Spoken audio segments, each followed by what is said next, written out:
Hello student, welcome to back my YouTube channel DK life study में आपका स्वागत है। तो चलिए फ्रेंड, आज हम लोग देख सकते हैं हिंदी का पहला क्लास लेकर आ गए हैं फ्रेंड 2023 एग्जाम के लिए। तो चलिए चैप्टर बाय चैप्टर वीडियो को प्रोवाइड करवाया जाएगा और ऑब्जेक्टिव का भी सॉल्यूशन दिया जाएगा और नोट्स प्लस पीडीएफ का भी व्यवस्था है फ्रेंड। तो चलिए फटाफट हमारी वीडियो को लाइक करके शेयर कर दे फ्रेंड, और हमारे चैनल पर पहली बार विजिट कर रहे हैं तो चैनल को सब्सक्राइब करके और बेल आइकन प्रेस करना ना भूले। तो चलिए फ्रेंड, आज हम लोग देख सकते हैं बातचीत जो पहला है फ्रेंड, बातचीत है जो निबंध है पहला। तो चलिए, लेखक है फ्रेंड बाल कृष्ण भट्ट जी। बाल कृष्ण भट्ट जी बातचीत के बारे में क्या कहते हैं फ्रेंड, तो चलिए विस्तार पूर्वक सारांश देखते हैं। तो चलिए फ्रेंड, सारांश से ही आप लोग लिखने के लिए सीख सकते हैं फ्रेंड। तो चलिए अपना भाषा में सारांश लेकर आए हैं और आपको समझा भी देंगे फ्रेंड कि किस तरह से लिखना है और किस तरह से आपको देख सकते हैं फ्रेंड। आप लोग वीडियो को स्क्रिप्ट किए हुए बिना आप लोग सारांश की जानकारी रखें। सारांश से आपको बहुत सारा हिंट्स मिलेगा फ्रेंड लिखने के लिए। तो चलिए वीडियो में बने रहें फ्रेंड। चलिए फ्रेंड, देख सकते हैं बातचीत पाठ के लेखक का कुछ परिचय है। तो चलिए आप लोग के लेखक का परिचय बताते हैं। बातचीत के लेखक बालकृष्ण भट्ट जी हैं। कौन है फ्रेंड? बालकृष्ण भट्ट जी हैं। चलिए यहाँ पे देख सकते हैं उनका जन्म, बालकृष्ण भट्ट जी का जन्म 23 जून 1844 को हुआ था। बालकृष्ण भट्ट जी का जन्म 23 जून 1844 को हुआ था। और देख सकते हैं उनका जो निर्धन हुआ है फ्रेंड बालकृष्ण भट्ट जी के, वह 20 जुलाई 1914 को हुआ था। चलिए नीचे में देख सकते हैं फ्रेंड, बालकृष्ण भट्ट के जो निवास स्थान है वह इलाहाबाद प्रयागराज उत्तर प्रदेश में इनका जो जन्म स्थान है। चलिए देख सकते हैं फ्रेंड, यहाँ पे बालकृष्ण भट्ट के माता का नाम पार्वती देवी है और पिताजी का उनका नाम देख सकते हैं नीचे में दिया हुआ है फ्रेंड। बालकृष्ण भट्ट के पिता बेनी प्रसाद भट्ट है। कौन है? उनके पिता का नाम बेनी प्रसाद भट्ट है, जो एक व्यापारी थे। बहुत ही गरीब फैमिली से थे फ्रेंड बालकृष्ण भट्ट। तो चलिए देख सकते हैं नीचे में, बालकृष्ण भट्ट जी आधुनिक काल भारतेंदु युग के प्रमुख साहित्यकार थे। तो चलिए आगे में देखते हैं किस तरह से उनका जो परिचय है फ्रेंड, जो किस तरह से बताया गया है। तो चलिए वीडियो में बने रहें फ्रेंड। देख सकते हैं बातचीत। चलिए बातचीत निबंध का सारांश किस तरह से है फ्रेंड, चलिए विस्तार पूर्वक देखते हैं। तो वीडियो में बने रहे फ्रेंड। तो चलिए देख सकते हैं फ्रेंड, बालकृष्ण भट्ट जी बातचीत के माध्यम से क्या बताना चाहते थे और बातचीत क्या है, बातचीत क्या है और बातचीत के माध्यम से क्या बताना चाहते थे। चलिए उसी के बारे में, बातचीत के बारे में लिखे हैं बालकृष्ण भट्ट जी। जो निबंध है, क्या है? निबंध है। देख सकते हैं कि बातचीत शीर्षक निबंध आधुनिक काल के प्रसिद्ध निबंधकार बालकृष्ण भट्ट के द्वारा लिखा गया है।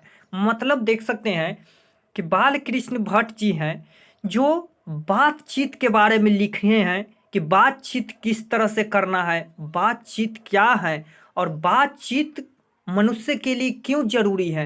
तो चलिए इसी के बारे में जो बालकृष्ण भट्ट जी हैं वह अपने जो इस निबंध में इसी के बारे में बताते हैं। चलिए देख सकते हैं कि जिसमें वाक शक्ति ना हो, वाक शक्ति को लेखक ने ईश्वर की वरदान कहा है। देख सकते हैं फ्रेंड कि जिसमें वाक शक्ति को लेखक ने ईश्वर के वरदान। वाक शक्ति क्या है? तो वाक शक्ति है फ्रेंड जो बोलने की क्षमता। याद रखिएगा, वाक शक्ति है जो बोलने की क्षमता। अगर किसी के पास बोलने की क्षमता ना रहती तो कोई भी एक दूसरे का दुख दर्द नहीं समझता और ना किसी से बातचीत होता। तो देख सकते हैं उसी को लेखक ने बातचीत को, वाक शक्ति को लेखक ने ईश्वर का वरदान बताया। सही है फ्रेंड, देख सकते हैं यहाँ पे कि वाक शक्ति यानी बोलने की क्षमता को भगवान के द्वारा ही दिया गया एक वरदान है। तो बालकृष्ण जी यह कहते हैं कि वाक शक्ति अगर मनुष्य के पास ना होती, अगर वाक शक्ति मनुष्य के पास ना होती तो ना जाने इस गूंगी सृष्टि का क्या हाल होता। मतलब देख सकते हैं कि अगर मनुष्य के पास वाक शक्ति ना होती यानी बोलने की क्षमता ना होती तो इस सृष्टि गूंगी हो जाती। मतलब देख सकते हैं, आज जब किसी भी व्यक्ति को बोलने की अगर क्षमता ना होती फ्रेंड, तो एक दूसरे के दुख दर्द सुख दुख को किस तरह से देखा जा सकता है। तो उसी के बारे में बालकृष्ण भट्ट जी कहते हैं कि मनुष्य में ना होती अगर वाक शक्ति ना होती तो यह सृष्टि गूंगी गूंगी सृष्टि का क्या हाल होता। मतलब कोई एक दूसरे के दुख सुख सुनने वाला कोई नहीं बचता, सभी अपने दुख में पीड़ित रहते हैं। तो इसी के बारे में लेखक हैं जो बालकृष्ण भट्ट जी क्या कहते हैं, वे कहते हैं कि बातचीत में वक्ता के स्पीच की तरह नाच खराज जाहिर करके का मौका दिया जाता है। मतलब देख सकते हैं कि बातचीत के माध्यम से ही दूसरे के सुख दुख दर्द तथा उसका रहन सहन गुण दोष बातचीत के माध्यम से ही पता चलता है। अगर कोई व्यक्ति अगर ना बोले किसी के सामने तो उसका गुण दोष नहीं पता चल सकता है। तो इसी माध्यम से लेखक कहते हैं कि बोलने से ही लोगों का गुण दोष पता चलता है। तो चलिए नीचे में देखते हैं, देख सकते हैं फ्रेंड, वे कहते हैं कि जैसे आदमी को जिंदगी में मज़ेदार बनने के लिए खाने पीने और चलने फिरने आदि की ज़रूरत होती है।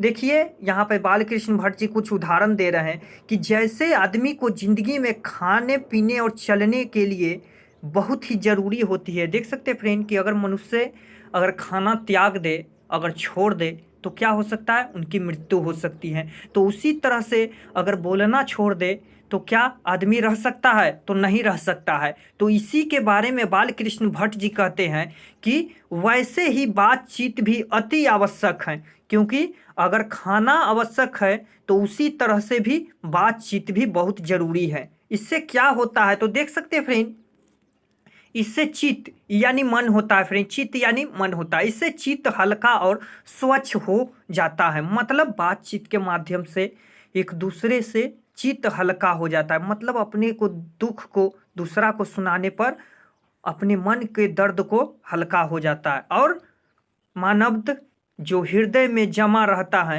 वह भाप बनकर उड़ जाता है। मतलब दुख दूसरे को दुख दर्द सुनाने पर अपने हृदय का दुख दर्द बहुत ही कम हो जाता है। और इसी के बारे में बालकृष्ण भट्ट जी कहते हैं कि दुख अगर किसी दूसरे के साथ बांट दें तो वह दुख कम हो जाता है। तो चलिए देख सकते हैं यहाँ पे जो नीचे में क्या बोल रहे हैं, वेन जॉनसन के द्वारा, जो बेन जॉनसन हैं उनके द्वारा बातचीत के माध्यम से क्या बताया है। तो देख सकते हैं बेन जॉनसन जी क्या कहते हैं कि बोलने से ही मनुष्य के रूप का साक्षात्कार होता है। मतलब देख सकते हैं कि बोलने से ही मनुष्य के गुण दोष का पता चलता है कि अच्छा है कि बुरा है। तो इसी के बारे में वेन जॉनसन जी कह रहे हैं। कौन कह रहे हैं फ्रेंड, वेन जॉनसन जी। चलिए नीचे में देखते हैं फ्रेंड, आगे में देख सकते हैं फ्रेंड यहाँ पे जो लेखक ने बातचीत के अनेक, देख सकते हैं लेखक ने बातचीत के प्रकार को भी बताया है। मतलब लेखक ने बातचीत को अनेक प्रकार बताया है। एडिसन मानते हैं, एडिसन के अनुसार बातचीत का क्या महत्व था तो देख सकते हैं, एडिसन मानते हैं कि असल बातचीत सिर्फ दो व्यक्तियों में ही हो सकती है। मतलब देख सकते हैं फ्रेंड कि एडिसन साहब थे जिन्होंने बातचीत को यह बताया है कि बातचीत सिर्फ दो व्यक्तियों में ही हो सकता है। अर्थात जब दो लोग होते हैं तभी अपना दिल एक दूसरे के सामने खोलकर बात करते हैं। देख सकते हैं फ्रेंड कि वेन जॉनसन जी थे जो बातचीत का कुछ और परिभाषा दिए थे और एडिसन साहब हैं जो बातचीत का कुछ और परिभाषा दे रहे हैं। यहाँ पे देख सकते हैं कि असल बातचीत सिर्फ दो व्यक्तियों में ही हो सकती है। अर्थात जब दो लोग होते हैं तभी दिल खोलकर एक दूसरे के सामने बात करते हैं। देख सकते हैं बात एक दूसरे के सामने दिल खोलकर बात करते हैं। मतलब एडिसन के अनुसार बताया गया है कि बातचीत असल तरीका में सिर्फ दो व्यक्तियों में ही हो सकता है, क्योंकि एक दूसरे के दुख और सुख को सुनकर अपने दिल को खोलकर सामने बात किया जाता है सिर्फ दो व्यक्तियों में ही। तो लेखक के अनुसार तीन लोगों के बीच बातचीत केवल फॉर्मेलिटी होती है। मतलब देख सकते हैं, अगर दो व्यक्ति बातचीत कर रहा है, अगर वहां पे तीसरा व्यक्ति आ जाता है तो वहां पे बात बदल दिया जाता है। देख सकते हैं फ्रेंड, ऐसा समाज में नहीं बल्कि सब जगह हो रहा है। और इसी के बारे में लेखक बता रहे हैं कि अगर दो के जगह पर अगर तीन हो जाती है तो वह बातचीत केवल फॉर्मेलिटी यानी फॉर्मेलिटी हो जाती है। मतलब वहां उस बातचीत को, दो व्यक्तियों के बीच हो रहा है बातचीत, वह बातचीत को बंद कर कर एक अलग तरीका के बातचीत शुरू कर दिया जाता है वहां पे, जिसको फॉर्मेलिटी होती है, जिसे फॉर्मेलिटी कहते हैं। देख सकते हैं। तो चलिए वीडियो में बने रहे फ्रेंड, और हमारे चैनल पर पहली बार विजिट कर रहे हैं तो चैनल को सब्सक्राइब करके और बेल आइकन प्रेस करना ना भूले। तो चलिए, आज पहला क्लास है फ्रेंड हिंदी का। तो चलिए फ्रेंड, देख सकते हैं लेखक कहते हैं कि यूरोप के लोगों में बातचीत का एक हुनर होता है। देख सकते हैं, जो बालकृष्ण भट्ट जी बता रहे हैं कि यूरोप के जो लोग हैं, वहाँ के यूरोप के लोग, उनको बातचीत करने की हुनर होती है, यानी कला होती है। यानी यूरोप के लोगों को बातचीत करने का एक हुनर होती है, जिन्हें क्या कहते हैं फ्रेंड? तो जिन्हें आर्ट्स ऑफ कन्वर्सेशन कहते हैं। क्या कहते हैं? जिन्हें आर्ट्स ऑफ कन्वर्सेशन कहते हैं। तो यह यूरोप में पूछ देता है फ्रेंड कि आर्ट्स ऑफ कन्वर्सेशन किन लोगों में प्रचलित है? तो यह यूरोप के लोगों में प्रचलित है। इसका प्रसंग को सुनकर कान को अत्यंत सुख मिलता है। मतलब इसके जो प्रसंग को सुनकर कान को अत्यंत सुख मिलता है। मतलब वहाँ के जो लोगों के बातचीत करने का ढंग है वह बिल्कुल अलग है। मतलब एक कला बताए हैं वहाँ के लोगों में। कौन बताए हैं? तो बालकृष्ण भट्ट जी बताए हैं। इसके प्रसंग में मतलब उसके भाषा को सुनकर उन्हें बहुत ही अत्यंत सुख मिलता था, इसीलिए उन्हें आर्ट्स ऑफ कन्वर्सेशन यूरोप के लोगों में बातचीत करने की एक कला बताई है। तो चलिए देखते हैं फ्रेंड, नीचे में देख सकते हैं नेक्स्ट नंबर जो नीचे में है कि इसे सहृदय गोष्ठी भी कहते हैं, गोष्ठी भी कहते हैं। मतलब इसे सहृदय गोष्ठी भी कहते हैं। मतलब बहुत ही आनंददायक और सुख दुख भरी वहाँ की जो कलाकारी बातचीत है उसी के बारे में कहते हैं। बालकृष्ण भट्ट कहते हैं कि हम अपने अंदर ऐसी शक्ति पैदा करनी चाहिए जिसे हम अपने आप को बातचीत कर लें। देख सकते हैं फ्रेंड, तो बातचीत करने के लिए अपने आप में बातचीत नहीं होता है फ्रेंड, क्योंकि बातचीत का सबसे उत्तम तरीका दो व्यक्तियों में ही है। अगर अकेले में बातचीत करे फ्रेंड तो लोग पगला समझ जाएगा, बोलेगा कि अकेले बकर बकर कर रहा है, यह पागल हो गया है। तो ऐसा ना हो फ्रेंड, क्योंकि देख सकते हैं बातचीत करने का एडिसन साहब के अनुसार बातचीत का परिभाषा बहुत ही सिंपल है, क्योंकि बातचीत करने का सबसे उत्तम तरीका दो व्यक्तियों में ही है, जो बातचीत का सबसे उत्तम तरीका माना जाता है। तो देख सकते हैं यहाँ पे ऐसी शक्ति में पैदा करनी चाहिए जिसे हम अपने आप में बातचीत कर ले, और बातचीत का सबसे उत्तम तरीका दो व्यक्तियों में ही है।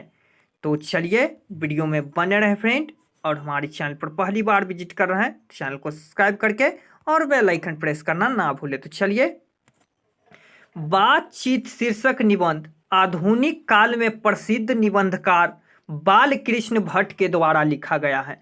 आधुनिक काल के जो प्रसिद्ध निबंधकार थे बालकृष्ण भट्ट जी, उनके द्वारा लिखा गया, जिसमें वाक शक्ति को लेखक ने ईश्वर के वरदान कहा है। बात सही है फ्रेंड, यहाँ पे देख सकते हैं कि वाक शक्ति यानी बोलने की क्षमता को किसका वरदान कहा है? तो लेखक ने ईश्वर का वरदान कहा है। लेखक बालकृष्ण जी कहते हैं कि वाक शक्ति अगर मनुष्य में ना हो तो न जाने इस सृष्टि का क्या हाल होता। बात सही यहाँ पे बताया गया फ्रेंड कि अगर किसी के पास बोलने की क्षमता ना होती, अगर किसी के पास बोलने की क्षमता ना होती तो क्या हो जाता फ्रेंड? तो न जाने इस सृष्टि का हाल क्या होता। मतलब एक दूसरे के बातचीत सुनने के लिए किसी के पास कोई क्षमता ना होती, और सभी अपने अपने दुखों से पीड़ित होते और इस सृष्टि का क्या हाल होता अगर बातचीत ना होती। तो वे कहते हैं कि बातचीत में वक्त को स्पीच की तरह नाच खाज जाहिर करने का ही मौका नहीं दिया जाता। मतलब देख सकते में बातचीत में देख सकते हैं कि वहाँ की जो स्पीच है एक अलग अलग ढंग से बातचीत का एक जाहिर मौका दिया जाता है। मतलब गांव का बातचीत है, शहरी बातचीत है और शिक्षा में बातचीत, सबका बातचीत एक अलग अलग ढंग बताया है। तो चलिए देख सकते हैं क्या कह रहे हैं बालकृष्ण भट्ट जी, कि वे कहते हैं कि जैसे आदमी को जिंदगी में मज़ेदार बनने के लिए खाने पीने और चलने फिरने की ज़रूरत होती है, वैसे ही बातचीत की ही अति आवश्यक है। मतलब देख सकते हैं बालकृष्ण भट्ट जी हैं फ्रेंड, जो यहाँ पे बातचीत को वह आदमी के जीवन में खाने पीने से तुलना करते हैं, क्योंकि वो कहते हैं कि जिस तरह से मनुष्य के लिए खाने पीने ही उतना ही जरूरी है जितना अति आवश्यक बातचीत में है। इससे चित्त हल्का और स्वच्छ हो जाता है। मतलब बातचीत करने से जो मन है वह हल्का और स्वच्छ हो जाता है। और देख सकते हैं यहाँ पे कि और मवाद जो हृदय में जमा रहता है, मवाद यानी होता है फ्रेंड जो दुख दर्द है वह हृदय में जमा रहता है, वह भाप बनकर उड़ जाता है। वेन जॉनसन जी कहते हैं कि बोलने से ही मनुष्य के रूप में साक्षात्कार होता है। बेन जॉनसन जी कहते हैं कि बोलने से ही मनुष्य के गुण दोष का पता चलता है। तो चलिए फ्रेंड, वीडियो को लाइक करके शेयर कर दे और हमारे चैनल पर पहली बार विजिट कर रहे हैं फ्रेंड तो चैनल को सब्सक्राइब करके और बेल आइकन प्रेस करना ना भूले। तो चलिए, लेखक ने इस बातचीत के प्रकार को भी बताया है। मतलब लेखक ने बातचीत के प्रकार को ही बताया। बातचीत का एक अलग अलग प्रकार है, शहरी बातचीत हुआ, ग्रामीण बातचीत हुआ, घरेलू बातचीत हुआ, मतलब बहुत सारा अलग अलग ढंग से बातचीत किया जाता है। तो देख सकते हैं कि लेखक ने बातचीत के एक प्रकार भी बताया है। एडिसन मानते हैं कि असल बातचीत सिर्फ दो व्यक्तियों में ही हो सकती है। बात यहाँ पे सही कहा गया एडिसन साहब ने कि बातचीत का सिर्फ दो ही प्रकार हो सकती हैं, अर्थात जो दो लोग होते हैं तभी अपना दिल एक दूसरे के दिल के सामने खोलकर बातचीत करते हैं। मतलब दो व्यक्तियों के साथ ही अपने बात को एक दूसरे के सामने दिल खोलकर रखा जाता है। लेखक के अनुसार तीन लोगों के बीच बातचीत का केवल फॉर्मेलिटी होती है। तो चलिए फ्रेंड, वीडियो में बने रहें और हमारे चैनल पर पहली बार विजिट कर रहे हैं फ्रेंड तो चैनल को सब्सक्राइब करके और बेल आइकन प्रेस करना ना भूलें। तो चलिए, लेखक कहते हैं कि यूरोप के लोगों में बातचीत का एक हुनर होता है। यूरोप के लोगों में बातचीत का एक हुनर होता है जिन्हें आर्ट्स ऑफ कन्वर्सेशन कहते हैं। इसके प्रसंग को सुन के कान को अत्यंत सुख मिलता है। मतलब इसके भाषा को सुनकर लेखक को बहुत ही अच्छा लगता था। इसे सदस्य गोष्ठी भी कहते हैं। बालकृष्ण भट्ट कहते हैं कि हम अपने अंदर ऐसी शक्ति पैदा करनी चाहिए जिससे हम अपने आप बातचीत कर लें, और बातचीत का सबसे उत्तम तरीका यही है। देख सकते हैं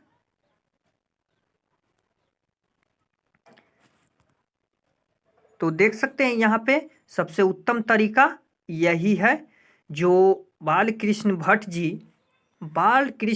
जी जो बातचीत के कला बताए हैं फ्रेंड, वह बातचीत को अपने मन की भावनाओं से बताए हैं कि शहरी और ग्रामीण बातचीत किस तरह से है, शिक्षा में किस तरह से बातचीत होता है, घरेलू बातचीत किस तरह से है।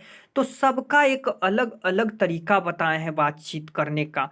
जो बातचीत के सबसे अच्छा कला यूरोप के लोगों को ही बताए हैं जिन्हें आर्ट्स ऑफ कन्वर्सेशन के नाम से विख्यात हैं। तो चलिए फ्रेंड, देख सकते हैं यह सारांश है फ्रेंड, और नेक्स्ट वीडियो में क्वेश्चन आंसर इसका लेकर आने वाले हैं, और उससे अगला नेक्स्ट में फ्रेंड ऑब्जेक्टिव भी लेकर आने वाले हैं। तो चलिए आज ये पहला क्लास है फ्रेंड हमारा 2023 के लिए। हमने आज बैच को स्टार्ट कर दिया फ्रेंड और हिंदी से शुरू किए हैं। किससे फ्रेंड? हिंदी से। हिंदी एक ऐसा सब्जेक्ट है फ्रेंड जो आर्ट्स कॉमर्स साइंस तीनों के लिए एक ही हिंदी विख्यात हैं। तो चलिए इसीलिए फ्रेंड हिंदी लेकर आए हैं। सब विषय का धीरे धीरे शुरुआत किया जाएगा फ्रेंड। तो चलिए आपको कैसा लगा और समझ में आया कि नहीं फ्रेंड, तो अपना राय हमें कमेंट बॉक्स में ज़रूर करिए, क्योंकि आपके लिए 2023 में बहुत मेहनत करने वाले हैं फ्रेंड, ताकि आपका परीक्षा बहुत ही अच्छे जाए। तो चलिए एक सारांश लेकर आए थे फ्रेंड और नेक्स्ट वीडियो में क्वेश्चन आंसर लेकर आने वाले हैं। तो चलिए आज के लिए इतना ही फ्रेंड। तो हमारे वीडियो को लाइक कर दे फ्रेंड और शेयर ज़रूर करें, ताकि आपके लिए बहुत मेहनत करते हैं फ्रेंड। और चैनल पर पहली बार विजिट कर रहे हैं फ्रेंड तो चैनल को ज़रूर सब्सक्राइब कर दें, क्योंकि आपके लिए हम बहुत प्रयास कर रहे हैं फ्रेंड, ताकि आप 2023 के एग्ज़ाम में बहुत ही अच्छा प्रदर्शन करें और आप प्रथम श्रेणी से पास हो, ऐसी हमारी कामना है। ताकि हमारे चैनल DK लाइफ स्टडी पर आप लोग आए हैं तो आपको निराशा नहीं होने देंगे फ्रेंड। जब तक हमारा हौसला रहेगा आपको हौसला बनाए रखेंगे हम, और लगातार बना रहे हैं फ्रेंड 2 साल से और आगे भी बनाते रहेंगे। तो चलिए आज के लिए इतना ही फ्रेंड, नेक्स्ट वीडियो में इसका क्वेश्चन आंसर लेकर आएंगे। तो चलिए तब तक के लिए टेक केयर, बाय।